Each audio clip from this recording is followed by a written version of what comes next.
doing a little crafts this morning, which is not my usual jam, but bear with me.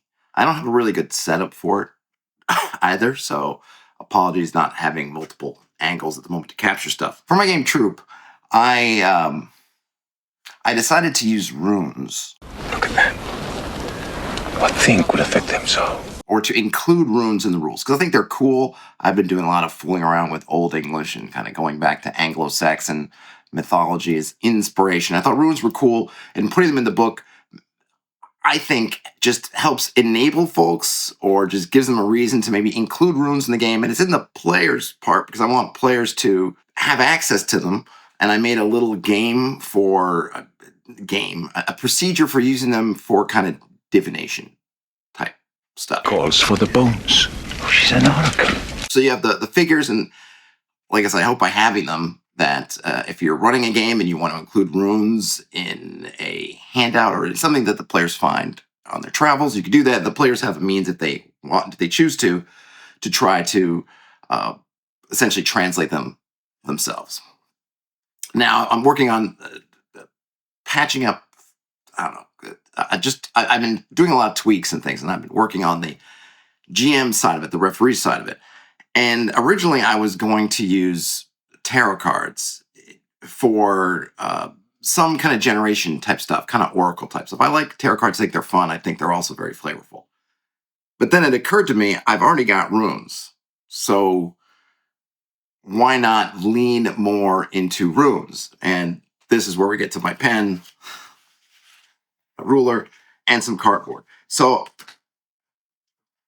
when I was designing the page in the book, designing in a very loose sense, page in the book for the runes, it always helps, I think, to write things down to kind of get a gist of what things are. So I wrote down the runes. This is the Fu-Thorc runes as opposed to the Fu-Tharc runes. Fu-Thorc was the kind of Anglo-Saxon variant. There's a bunch of stuff on that. I'm using the Fu-Thorc runes, however. So now I'm going to take these, and I'm using, I think I counted 29, which is, of course, I'd love if I could get it to around, 36, some number that works with dice, but I got 29. And we'll see what happens with it. So what I'm going to do is I'm going to take these 29 rune forms, and I'm going to draw them on some slips of cardboard. I just rescued these from a recycling box.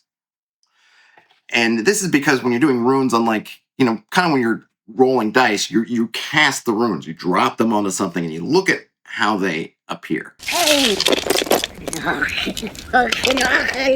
You can use cards and other things, but I don't have any rune cards, and I think it's easier for me to do this than to try to map how I might get runes on the cards. I suppose I could figure out some method of subtracting some cards from a deck and getting to a number, and then getting to a number of 29 and figuring out which is which. But I could just draw these out. And I think eventually what I might try to do is buy some runestones, or maybe design some runestones and have them manufacture the Game Crafter, so maybe I could do get some runestones so I can actually have something that feels like a stone. But I know that sometimes depending on the story, sometimes they're carved on the stones or etched on the stones. They could also be using bone shards or pieces of bone. I think I also saw stories where they would carve them onto a stick and then toss some sticks to see what shows up. So I'm using cardboard. So let me go ahead and start getting to cutting and drawing, and I'll try to show you these while I hopefully have something to show. Okay, I got my runes. I needed just a little bit more than I can get on one board. So these are just penned in for a minute, and there's the last one. I will now use this Sharpie. I'm going to draw them in more permanently, and then I'll cut these bad boys out. Got them all in pen or marker. Now to cut, and I'll have me some rough and ready, handcrafted, artisanal cardboard runes. Okay, well now I have a bunch of little rune tiles. Now, that one's not. Where's the thorn? There's the thorn. This one's a little bit small. There you go. Now, what am I going to do with these? A couple of things. I have a built-in mechanic in the game that I put in for a little divination where you draw 3 runes, I think, put them in some kind of order, and it can give you a little bit of a clue about what's going on in a metaphysical sense, of course. And then, as I mentioned, on the referee side, I was looking at some oracles. I know people love that for solo play, but I actually love it even when I'm just running games. I really like oracles. She's an oracle. And I thought rather than just, sure, I could just use dice, and I might try to come up with a dice analog just so you can get some of this if you don't, not carrying around bags of runes with you. I might even try to put a little web app up. There are some websites I saw that have random rune drawings that you could probably also use for that purpose. But you take these runes and you can drop 1 for sort of yes/no answer. You can draw 3. I saw one where you do a drop of 9, and depending on where they are, that has different meanings. I don't know if any of these are at all historically accurate to things that were actually done. But they're kind of neat. And I just think, well, if I'm going to use a mechanic in one spot, why not lean into it and try to use it in a bunch of spots?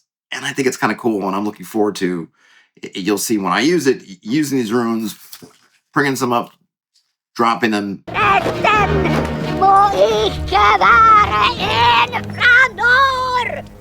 Seeing what we get and interpreting them. So eventually, maybe I'll get something a little bit more permanent and maybe a little bit nicer, but just to use in the moment, just to kind of prototype, I guess, this type of system, I think these will work just fine. That's all for craft time here at Hexed Press. Game on, everybody. Talk to you later. Bye now.